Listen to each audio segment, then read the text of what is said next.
Quantum Eraser claims he has mathematical proof that pilots must nose down 2,789 feet per minute if we lived on a globe. So let's take a listen to his proof. Flight. This is the one I always lead out with when I'm talking to people. Why? Because it's the easiest. Most people have taken flights before, right? An incoherent second grader can reconcile this quite quickly. Well, I have an incoherent second grader here, so let's continue. So, since the Earth is, as we're told, a sphere 25,000 miles in circumference, radius 3959 miles, then pilots traveling for 1 hour at a typical cruising speed of 500 miles per hour to simply maintain altitude would constantly have to adjust their altitude downwards, to compensate for the curvature, and descend on average 2,789 feet every single minute. You know, you're not starting off very well here because you just said to simply maintain altitude, a pilot would constantly have to adjust their altitude downward.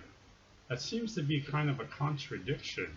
And 2,789 feet every minute? Well, let's take a look at this.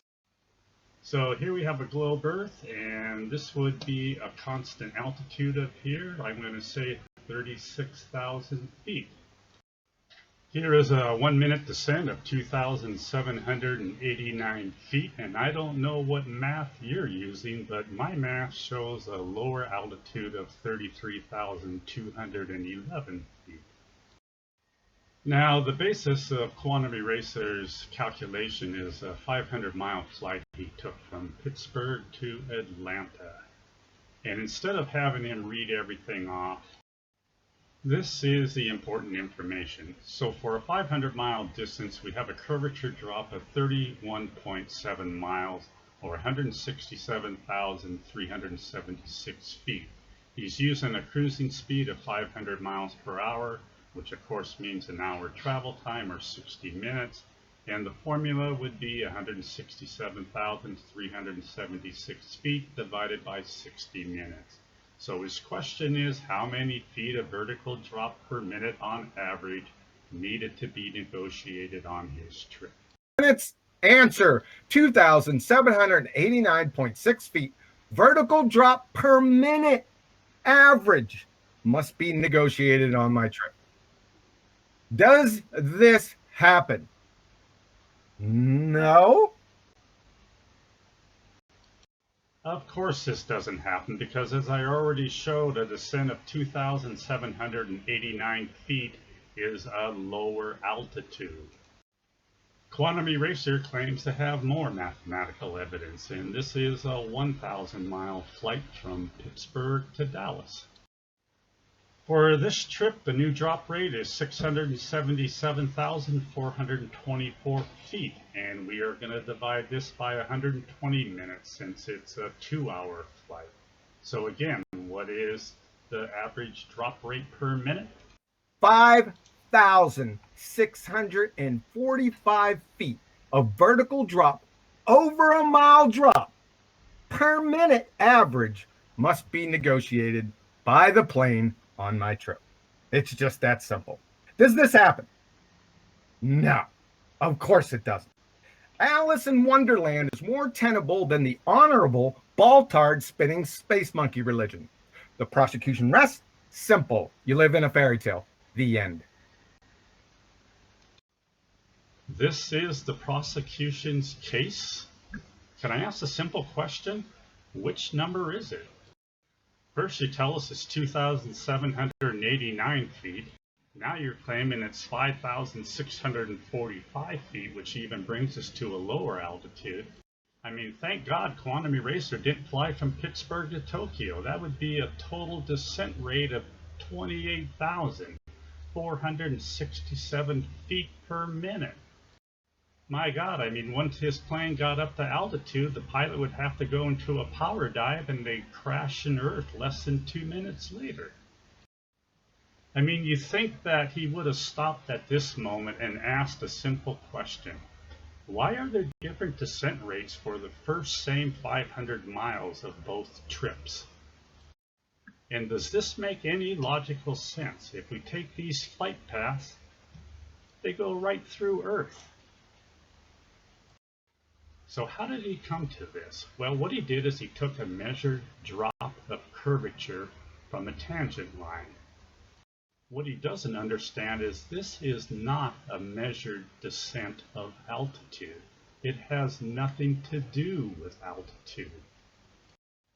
So he used a metabunk curvature calculator to get the total drop for the total distance. Next, he did a calculation for a slope. That would be rise divided by run. In this case, the rise is 167,376 feet divided by a run of 500 miles. In this case, this would be a slope that drops 334.7 feet per mile. You can put this on a graph and this is what it would look like. Now the only difference is that Quantum Eraser changed the run from a distance to a time factor. So now it would be a slope that drops 2,789 feet per minute.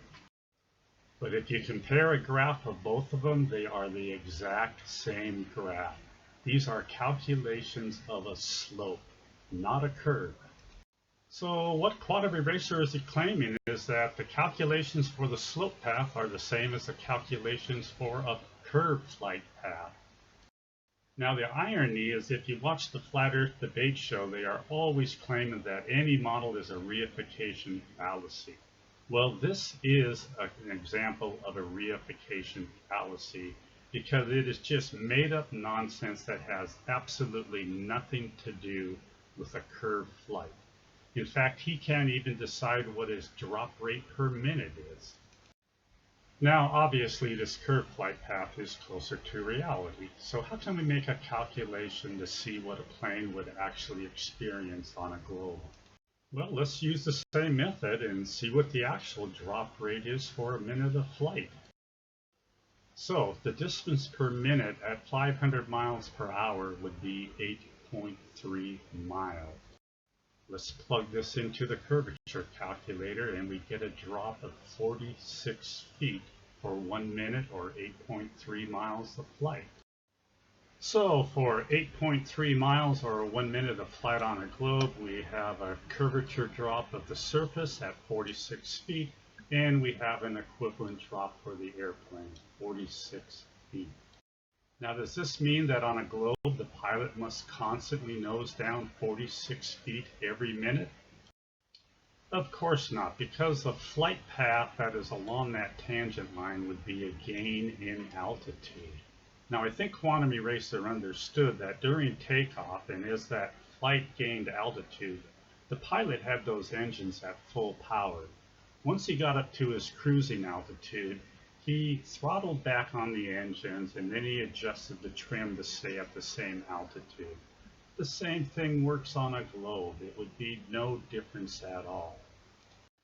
Another question is, why would we look at this minute by minute? Why don't we take a look at this second by second? So at 500 miles an hour, that plane will travel 0.139 miles or 734 feet per minute. Plug this into the curvature calculator and the drop is a massive 0.15 inch. You heard me right, 0.15 inch. And this converts to 5/32 of an inch or just over 1/8 of an inch. That is thinner than a pen that you write with. So think about this. For a real flight, that plane is only dropping a little over 1/8 of an inch per second due to curvature. 1001, 1002, 1003, 1004. That plane would be making more adjustments for air turbulence than that. And to show how little drop there really is for a plane making a flight, here is a scale drawing of the first 100 miles of Earth curvature. Notice that the curved surface is near parallel to that tangent line.